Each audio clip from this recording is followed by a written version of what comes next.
Hi, intro students. This is a lecture titled Modernity and Modernism. This is via Greenberg and Rosenberg, and I brought up in our last lecture in Painting's Problems, Greenberg was referenced, kind of foreshadowing this conversation without much detail, and I did that because Greenberg is such a influential figure. It's kind of hard to not talk about him when talking about modernism in art. And Rosenberg is going to be a kind of counter, a pretty specific counter argument to Greenberg's. They're both cultural art historians, and Greenberg is kind of the heavy hitter and the dominant voice at the time. This is, we're talking in about, the 50s, 40s, 50s, 60s. And so Rosenberg is going to be a really good counter and helpful voice for us to think critically about Greenberg's influence. So I have a link just reminding us that this is somewhat tethered to Painting's Problems as a lecture, so keep that in mind. So I'll recap a little bit this response to photography.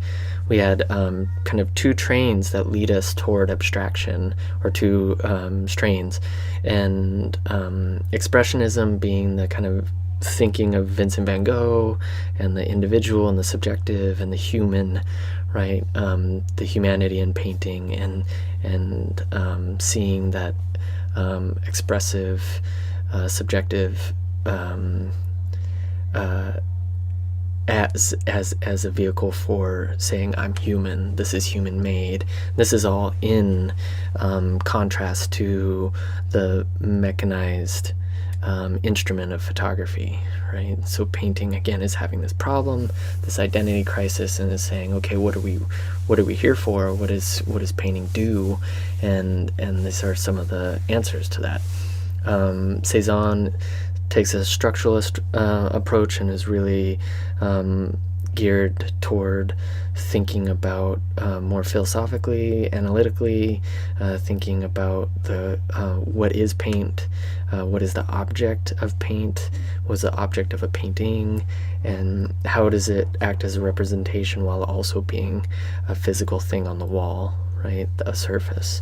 Those kind of things are so a kind of self-conscious object, right? And you see these two routes to abstraction. They both lead us to abstraction and get us to a place where abstraction is dominating painting and is becoming a movement within movements, and is something we have to address in order to, I think, more fully understand and grasp what art is today. So Hilda Rosenberg and Clement Greenberg had differing priorities. I'm going to lay out what their kind of priorities are and why their priorities influence their arguments. So they had different priorities, especially with what they wanted or want art to do, but also what they saw as the problem, right? Painting's problem or art's problem. So Clement Greenberg, he felt that art was headed towards a new Laocoon. Laocoon is a reference to a sculpture. The standard of the time for sculpture was this sculpture which was seen as the measure of what was ideal or perfect, or a voice for what sculpture could be, right? And so the Laocoon is going to be a stand-in this sense for what is the ideal goal for the artwork. So in the 40s, this context has changed so much that there's a need for a new standard, according to Greenberg. The power of the Laocoon has changed and can't be understood on the same terms as it once was. So there's so much contextually that's changed, and you might think back to some of the conversations we had in the last lecture, especially World War I, especially labor, and this kind of imperialized shift in the world, how invasive all that can be, and just the mechanized nature of our lives, right? How everything's really rapidly changing. And so there needed to be a new standard for how, or new metric by which we measure what something's worth, right? And so the problem in this case, Greenberg says literature is dominant in Europe, Western canon, by the 17th century. If one art form is given a dominant role over the other art forms, then, he said, a confusion of the art's results, by which the subservient ones are perverted and distorted. They are forced to deny their own nature in an effort to attain the effects of the dominant art. So I know that sounds heavy, but let me just get through some of what he's saying here, and then I'll decipher it for you. So, however, the subservient arts can only be mishandled in this way when they have reached such a degree of technical facility as to enable them to pretend to conceal their mediums. In other words, the artist must have gained such power over his material as to annihilate it seemingly in favor of illusion. And so this is him referencing two things: literature being, or the narrative or storytelling being, the dominant art, and dominating other arts, by which other arts try to create narratives too, or stories, and then the medium also trying to conceal itself, meaning it's becoming so illusionistic that and in its effort to mimic nature, as we talked about last lecture with painting's problems, it no longer becomes seen or recognized as paint, or concerned with paint itself. So here's a little bit of a example, and I want you to, in honest terms, look at this painting, and I'll ask you, what is it doing? What's it depicting? It's called Death of Socrates from 1787. Jacques-Louis David made it. It's a French artist. Where is he? French, or maybe he did it in France, and well, anyway, I'm not sure if he's his origin. I should know that. But if you answered my question by saying this is a depiction of an event, the death of Socrates, according to Greenberg, he would say that you're already lost. Then the painting is already lost, because it's not really about the painting anymore, and isn't really recognized first and foremost as a painting, but first as a narrative or a story. Okay, so if you see the death of Socrates, you're already confused, because you're not seeing it as paint on canvas. You're launched immediately into the subject of the death narrative. It is a painting being subservient to the story of Socrates, right? So that's in essence a lot of Greenberg's case he's making here, is total subservience to literature occurs when all emphasis is taken away from the medium and transferred to the subject matter. Okay, so it's not the secondary concern of a viewer is that it's a painting, or trying to understand it as a painting, but the primary and dominant or overwhelming emphasis is on the subject matter. So Greenberg might even say narrative, representation, subject matter of any kind is subservient to literature. So Clement Greenberg, in his text The Modernist Painting, 1960, he says, the task of self-criticism became to eliminate from the effects of each art any and every effect that might conceivably be borrowed from or by the medium of any other art. Thereby, each art would be rendered pure, and in its purity find the guarantee of its standards of quality as well as of its independence. Now, if you're not already starting to see that this purity argument, if you haven't already gotten to that point, you can maybe start poking holes in some of that idea. So what do you see now? What can painting offer the world that nothing else can offer? If it's being that should bend subservient to literature, for example, it's offering what literature has to offer, not what it has to offer. So in this kind of movement toward looking in versus at, which is where we're headed, redefining the rules by which we make and look at art, okay?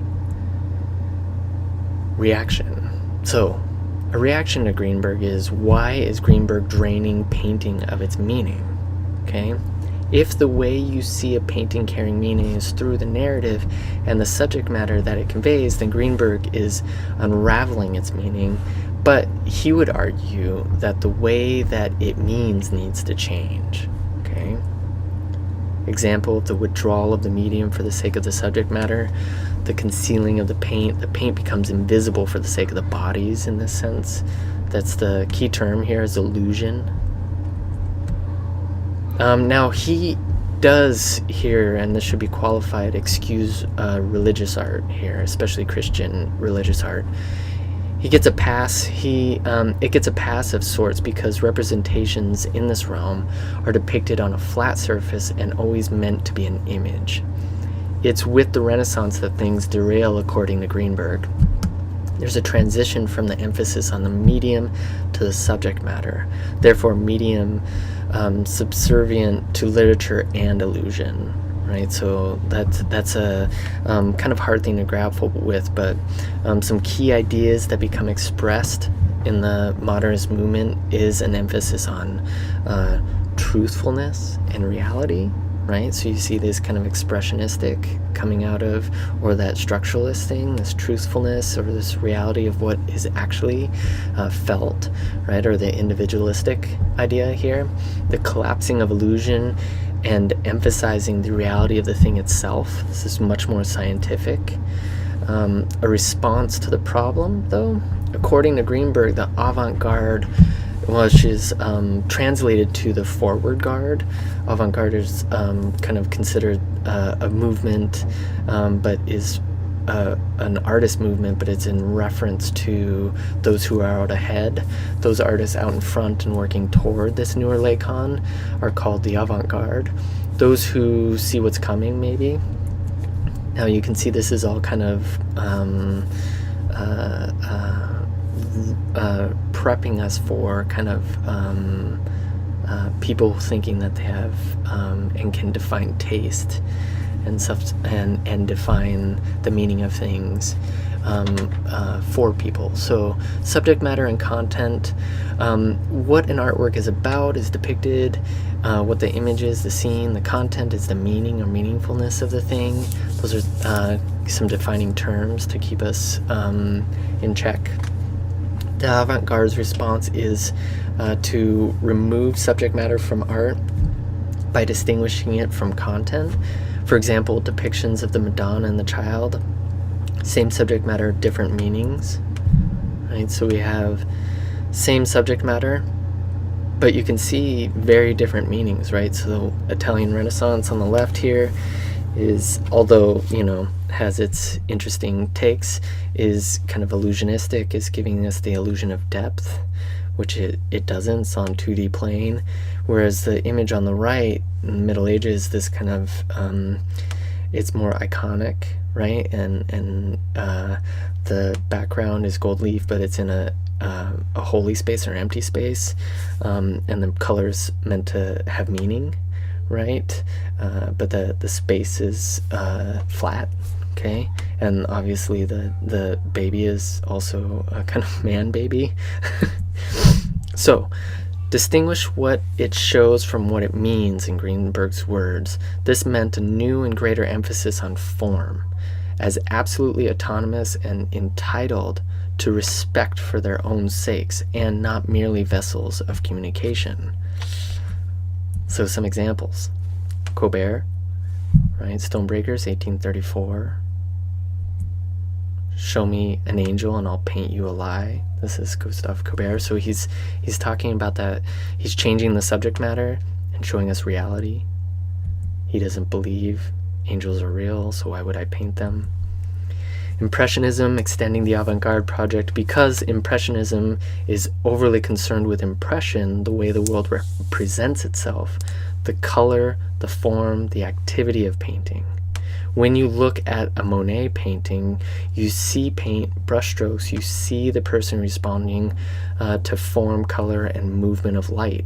Greenberg finds that there's meaning in this. What's the subject matter depicted in these Monet paintings?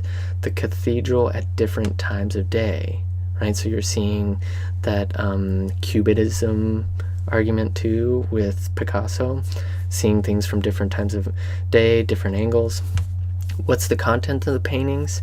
Does it have anything to do with cathedral, really? This is a painting by Edward Manet called Luncheon on the Grass, and there are a couple things here, if you're not noticing, they're kind of hard to tease out if you don't really care about painting or know the history of painting. But if you start to really look at it and technically take it apart, you think the woman bathing in the background there is way out of proportion. She's gigantic for how the space is constructed. She would be much smaller at that distance.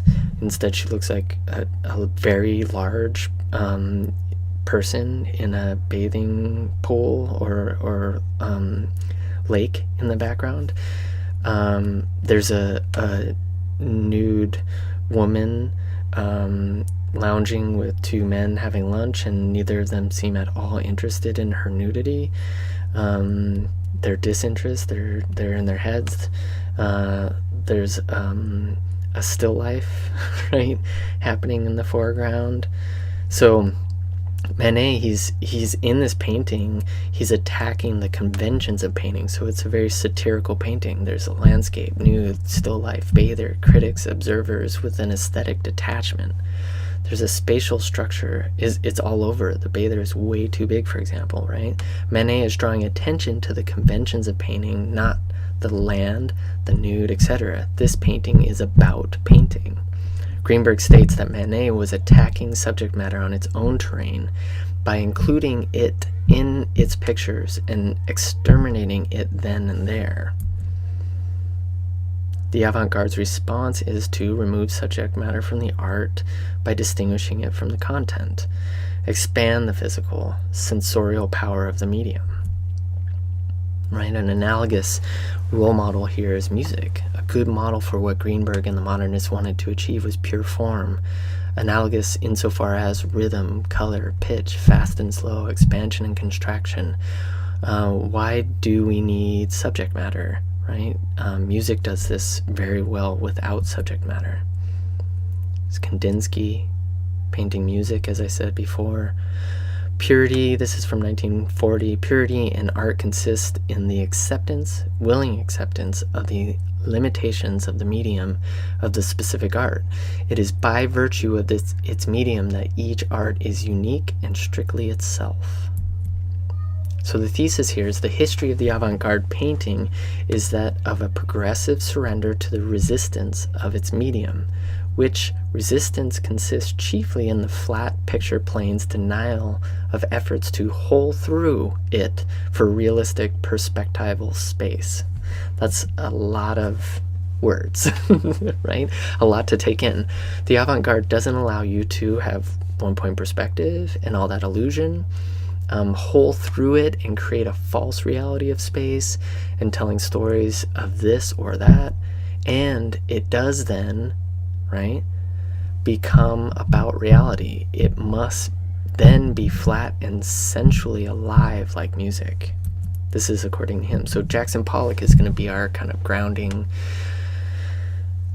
figure for this, because he becomes a pedestal for Greenberg's argument. What does it mean to do this rather than just what is it about?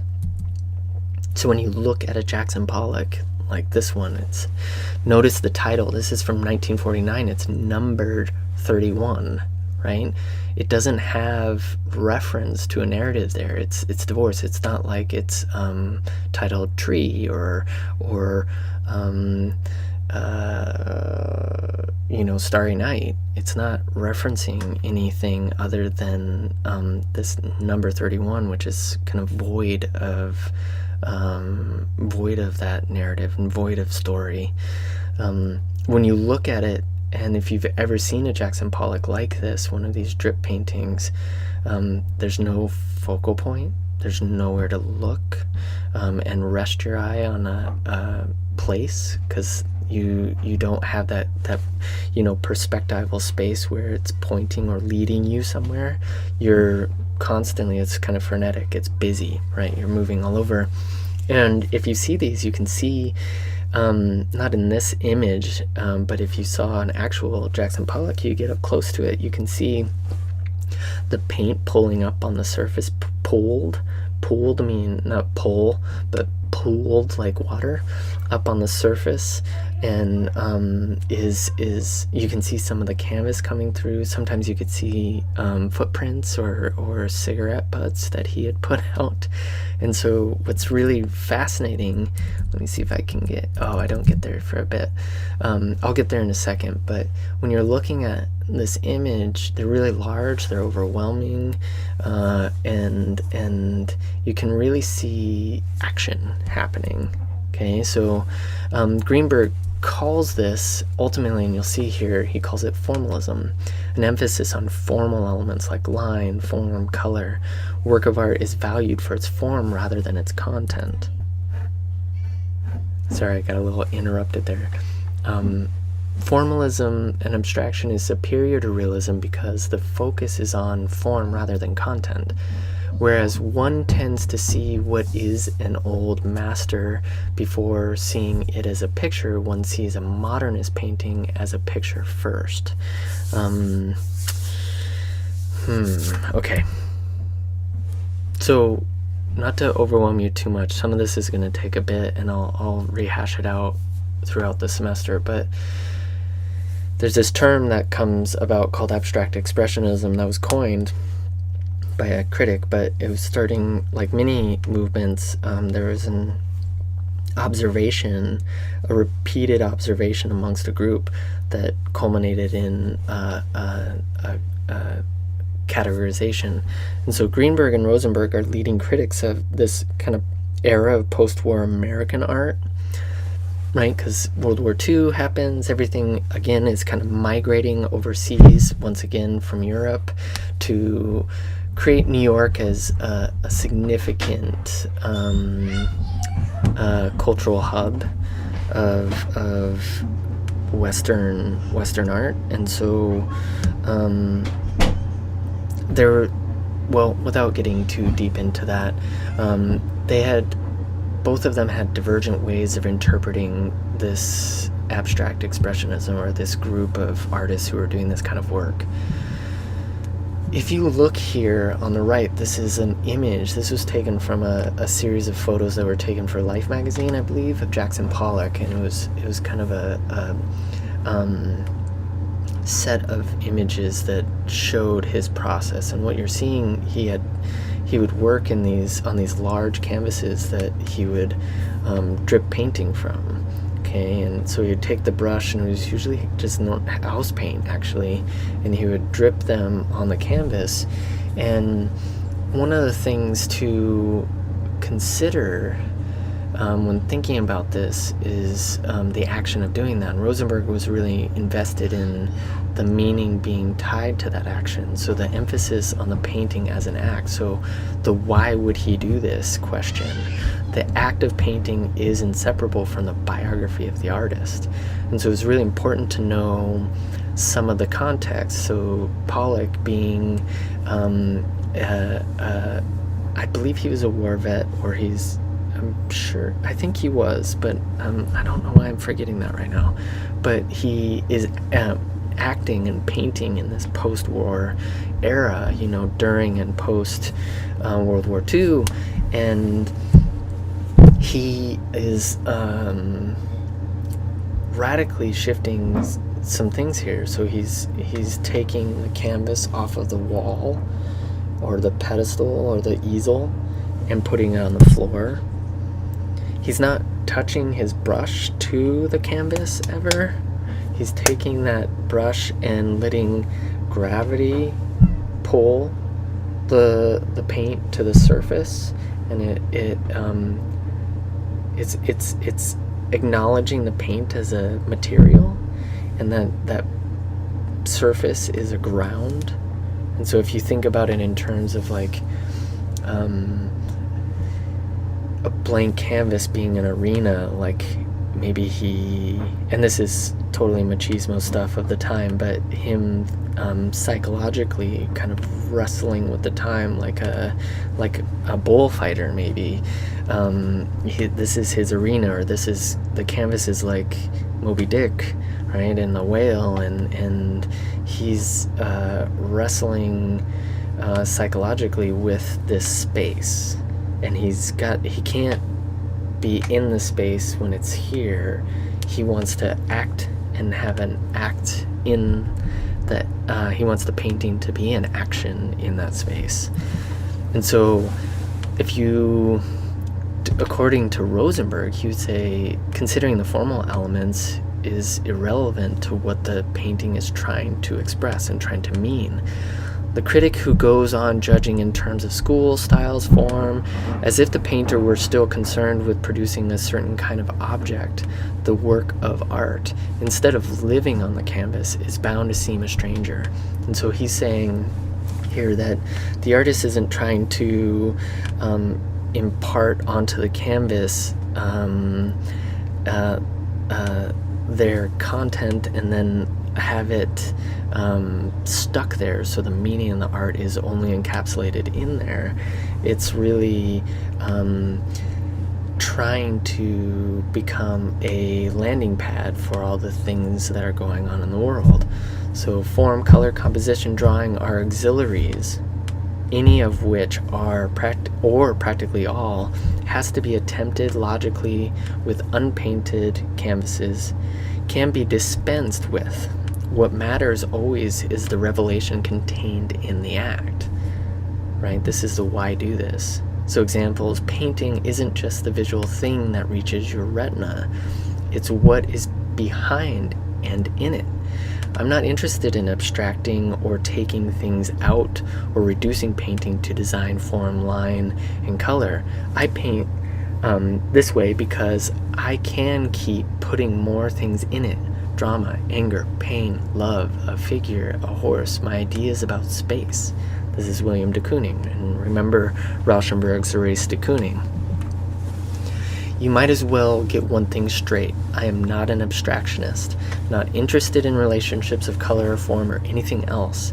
I'm interested only in expressing basic human emotions, tragedy, ecstasy, doom, and so on. This is Mark Rothko, right? And there's a painting of his on the side. So this art as art versus art as life, these divergent views, Greenberg and Rosenberg, influenced the distinct paths taken by art in the 50s and 60s. Art as art versus art as life. Okay, so a review here. Modernist theory. Greenberg's key ideas included artistic progress, art as self-critical activity, medium specificity, autonomy and self-referentiality, art about art, purity, the distinction between the avant garde and the kitsch. Right? Review. Modernist theory. Greenberg believed that through this self-critical activity, making art that is self-referential, art becomes more pure. Thereby, each art would be rendered pure, and in its purity find the guarantee of its standards of quality as well as its independence. This is what separates art from kitsch, the vulgar products of mass culture. See, he's kind of isolating it.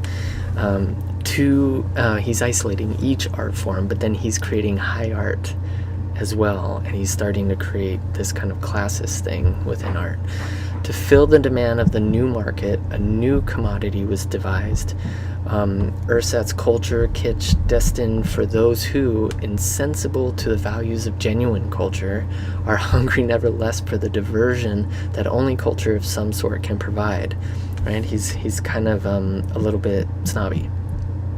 So I know, well, this is really dense and we'll hash out more, but some things I really want you to key in and think about is how Jackson Pollock kind of separates itself and becomes that culmination of abstraction.